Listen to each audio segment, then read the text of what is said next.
한주간의 법조계 이슈와 전망을 짚어봅니다. 공직선거법 위반 혐의 재판 1심에서 유죄를 선고받은 이재명 더불어민주당 대표가 다음 주 또 한 번 위기를 맞습니다.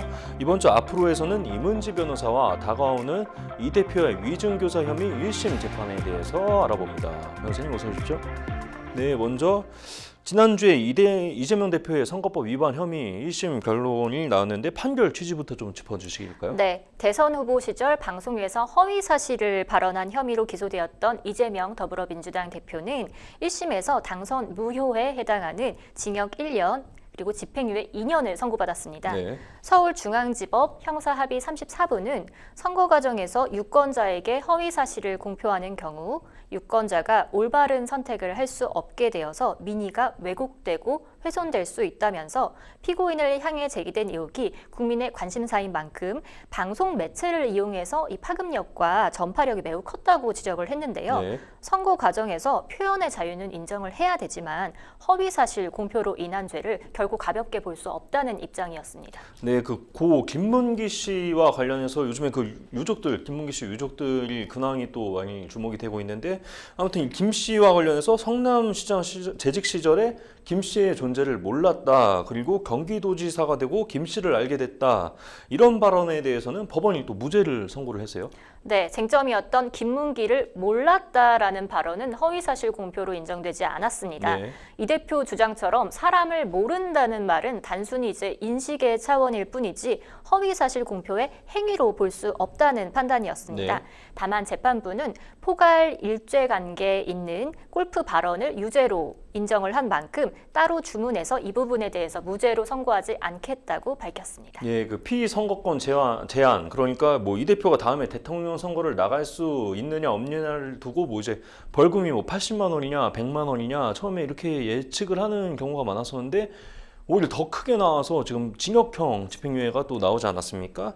이게 지금 징역형 집행유예 어떤 이유에서 이렇게 선고를 내렸던 걸까요?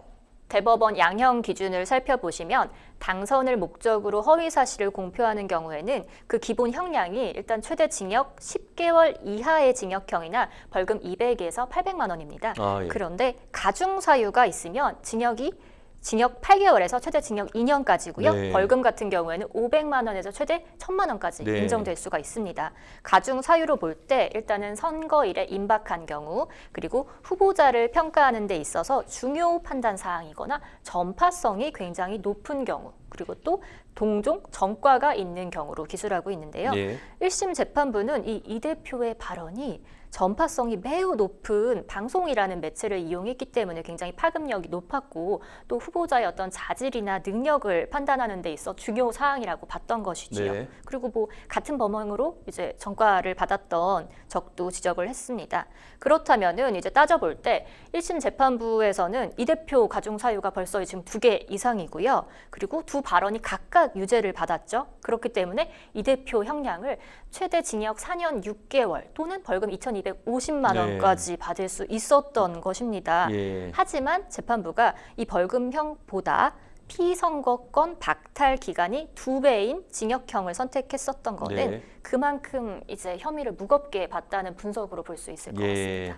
그리고 이재명 대표가 이제 처음부터 계속 무죄다 이렇게 줄곧 주장을 하고 있었는데 이게 되려 부작용이 됐다 이런 얘기도 있는데 변호사님은 좀 어떻게 보세요? 네, 이게 일각에서는 중형을 선고한 데 있어서 일단 양형을 좀 따져봐야 되는데요. 네. 이 대표 측에 좀 불리한 사정이 많았던 것으로 보고 있습니다. 예. 이 대표 발언을 따지면은 이제 사람을 알거나 모른다는 것은 사실은 이거를 뭐 객관적으로 뭐 어떻게 평가하거나 설정할 수 없는 문제이기 때문에 네. 뭐 입증 자체가 안 된다고 일관되게 주장을 해왔는데요. 네. 이게 바로 이제 범행 일체를 부인한 점 때문에 역효과를 낳았던 것 같습니다. 그리고 선거에 임박했고 또 전파력이 높은 매체를 이용을 했고 동종 전과도 있었다는 점을 다 고려를 한다고 보면은 네. 이 허위 사실 공표에 따른 가중 사유는 많은 반면 그에 따르는 감경 사유가 없기 때문에 이 의원직 상실형이 선고된 것입니다. 예. 그리고 1심 선고 후에 더불어민주당이 뭐 사법 판결에 불복을 해서 거의 뭐 그냥 법원과의 전쟁을 선포하는 분위기입니다. 법원을 겁박하는 건 물론이고 이 비명계가 뭐 이제 정치적으로 활동을 하면 죽이겠다 이런 또 무서운 발언까지 내놨는데 관련 발언들 많이 나왔습니다. 한번 들어보겠습니다. 이재명 대표에 대한 1심 재판부의 판결은 누가 봐도 명백한 사법살인이었습니다. 사법부 역사에 두고두고 오점으로 남을 최악의 판결입니다. 떨어진 대선 후보에 대한 징역형을 어떤 국민이 납득하겠습니까? 조작 기소를 받아 쓴 허술한 법리를 누가 감정 아닌 합리화 하겠습니까? 오죽하면 서울법대 나온 판사가 맞냐고들 하겠습니까? 검찰의 조작 수사 내용을 그대로 인정하고 처음부터 유죄 결론을 내리고 짜맞추기 위한 사법살인 정치 판결입니다. 왜 이 판결이 법치를 무너뜨린 터무니없는 판결인지를 정확히 짚고 국민과 함께 앞으로 싸워나가야 된다 생각합니다. 1심 법원의 판결은 정치 검찰의 무리한 수사를 무비판적으로 받아들인 결과입니다. 명백한 사법 살인입니다. 국민법정에서는 무죄라고 생각합니다. 공직선거법은 본래 반칙에 의한 승리는 불공정하기 때문에 바로잡고자 하는 목적에서 마련된 것입니다. 그런데 과연 패자에게 다음 선거에 나올 기회를 원천적으로 박탈하는 것이 공직선거법의 목적인지 의문입니다. 민주당에 숨죽이던 비명계가 움직이기 시작했다. 움직이면 죽습니다. 예. 제가 당원과 함께 죽일 겁니다. 예. 이게 지금 들어보면은 뭐 김병주 의원 같은 경우에는 뭐 지금 국민법정에서는 무죄다 이러는데 뭐 사법부 존재를 좀 부정하는 것 아닌가 이런 생각도 들고, 김민석 의원은 뭐 이재명 대표 면전에서 아예 그냥 뭐 떨어진 대선 후보, 이현주 최고위원도 뭐 대선 패자 이런 발언까지 내놨는데, 이 듣는 사람 입장에서는 상당히 좀 민망할 것 같다 이런 생각도 드는데요. 또 최민희 의원은 도끼서린 표정으로 죽이겠다고까지 협박을 했습니다. 변호사님도 뭐 사건이나 재판 맡으시면서 뭐 이런 협박 같은 거 당해보신 적 있으신가요? 네, 사실 변호사로서 사건을 담당하다 보면 정말 별의별 사건을 다 겪는데요. 네. 사실 뭐 의뢰인과 소송 대리인의 관계에 있어서는 뭐 크고 작은 오해가 있다고 한들 뭐 큰 문제가 되지는 않습니다. 네. 기본적으로 이제 신뢰를 깔고 가니까요. 네. 근데 문제는 이제 상대방 당사자인 경우입니다. 네. 제가 이제 아버지가 돌아가면서 형제 간의 상속 분쟁이 있었던 사건을 맡았던 적이 있었는데요. 네. 뭐 상속 규모도 상당했습니다. 당연히 뭐 정당한 주장과 또 객관적인 증거를 통해서 소송을 진행을 했는데 네. 전화 한 통을 받았습니다. 바로 상대방 당사자로부터 받은 전화인데요. 소송을 취하지 않으면 죽여버리겠다고 하더라고요. 예. 뭐 사실 당시에는 제가 변호사로서 죽여버린다는 협박을 받은 게 처음이어가지고 굉장히 좀 당황하기는 했는데 뭐 추가 대응은 하지 않고 이거는 사건에서 좀 보여줘야겠다 결과로 생각을 해가지고 굉장히 사건에 좀 집중하고 매달렸던 기억이 있습니다. 아까 그 말씀하셨던 그 부장님이 경호하셨던 그 사건도 혹시 기억나십니까? 네, 그 사건 같은 경우에는 뭐 사실은 죽여버리겠다는 협박 같은 거는 뭐 몇 차례 듣기는 했는데 재판에 출석을 하면 죽여버리겠다는 협박은 네. 또 신선해가지고 법원에서 이제 만나면 맞습니다. 이제 해코지를 할 수도 있는. 네, 맞습니다. 그래서 이제 라이드 해주시는 부장님과 함께 좀 동석을 했던 경험도 있습니다. 예. 그리고 저도 개인적으로 이렇게 취재를 하다가 협박을 당하면은 오히려 더 취재하고 싶은 욕심이 좀 생기더라고요.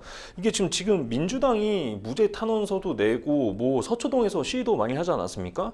그 변호사님 또 서초동에 계시는데 그 굉장히 많이 소리를 많이 들었다고 얘기를 해주셨는데, 오히려 이게 역효과를 낼 수도 있다 이런 얘기가 나오는데 되게 사법부 심기를 건드린 것 아닌가 이런 목소리도 나오고 있습니다. 변호사님 어떻게 보십니까? 이렇게 정치적으로 압박받는 상황이라면 변호사님 좀 어떠실 것 같은지도 궁금한데요. 제 입장이어도 아마 부담이 상당할 것으로 보입니다. 네. 개인적으로는. 예. 하지만 그런 경우이기 때문에 동시에 이 사건을 정말 객관적이고 엄격하게 봐야겠다라는 다짐을 할 것 같은데요. 네. 이렇게 지금 현재 보면은 이 대표 선고를 앞두고 대규모 집회가 벌어지고 있고요.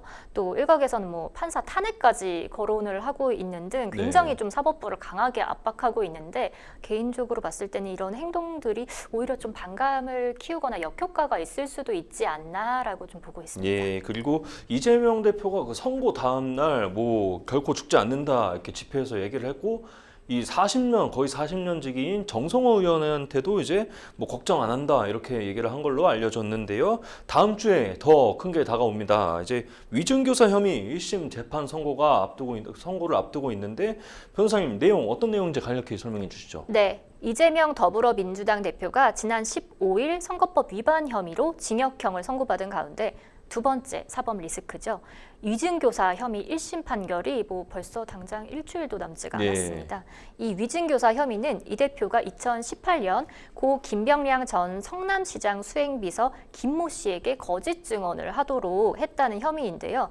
김모 씨가 이 대표 요구로 위증을 했다고 밝히면서 굉장히 사건이 확대됐습니다. 일각에서는 선거법 위반 혐의보다 오히려 이 위증교사 건이 재판에 더 무거운 형량이 나올 것으로 예측하는 목소리가 높아지고 있는데요. 만일 위증교사 혐의의 유죄 그리고 선고된다면 실형 또는 징역형의 집행유예가 선고될 것으로 보고 있습니다. 네. 그리고 그 국민의힘과 법조계 일각에서 이재명 대표를 법정 구속할 수도 있다. 그런 가능성이 얘기가 나오고 있는데 또 이거 가지고 더불어민주당은 아니다. 이렇게 또 논쟁이 또 벌어졌습니다. 변호사님은 좀 어떻게 생각하세요? 네, 법조계 일각에서 법정 구속 가능성에 대해서 의견이 좀 분분한 가운데 이 대표의 법정 구속 예측을 하는 목소리도 정말 높아지고 있기는 합니다. 특히 또 지난해 국회에서 통과된 이 대표의 이 체포 동의안에 위증교사 사건이 포함돼 있습니다.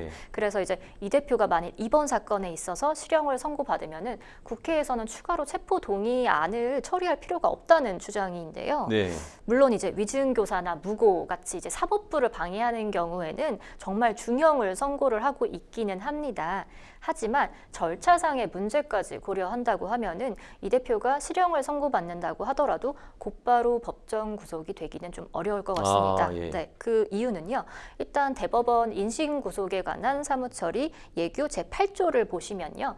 법원이나 판사가 회기 중에 있는 국회의원인 피고인, 피의자, 그리고 증인에 대해서 체포 구속영장을 발부를 하려면은 그 전에 체포 요구 동의서를 검찰청이나 수사처에 보내야 됩니다. 그러면은 이제 이 규정 때문에 바로 이제 법정 구속을 면할 가능성이 좀 낮다고 보는 건데요. 자, 제가 설명드리겠습니다.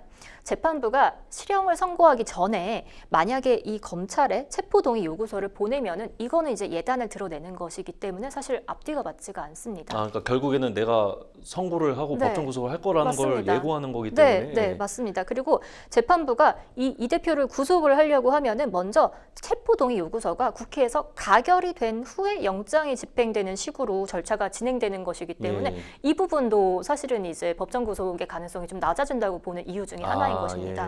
그래서 죄질을 고려했을 때는 법정 구속이 가능할 것으로 보지만 이 절차상의 문제 때문에 실형 선고와 동시에 법정 구속이 되지는 어렵지 않겠냐 이런 반응인 것입니다. 그리고 한동훈 대표가 법무부가 이 검수완박대안으로 검수원복 시행령을 만들었기 때문에 위증교사 사건도 검찰이 수사를 할 수 있게 됐다 이렇게 발언을 내놨고요. 한 대표가 이 대표와 민주당의 판사 겁박에 대해서 강력 대응하겠다 밝혔습니다. 그러면서 이 당 안에서는 이 대표 재판 지연 방지 태스크포스를 설치도 했는데 2심에서 이제 뭐 잦은 변호인 교체가 있을 것이고 기일 변경도 있을 것이고 재판부 기피 신청도 있을 것이다. 뭐 이렇게 예상을 했고요.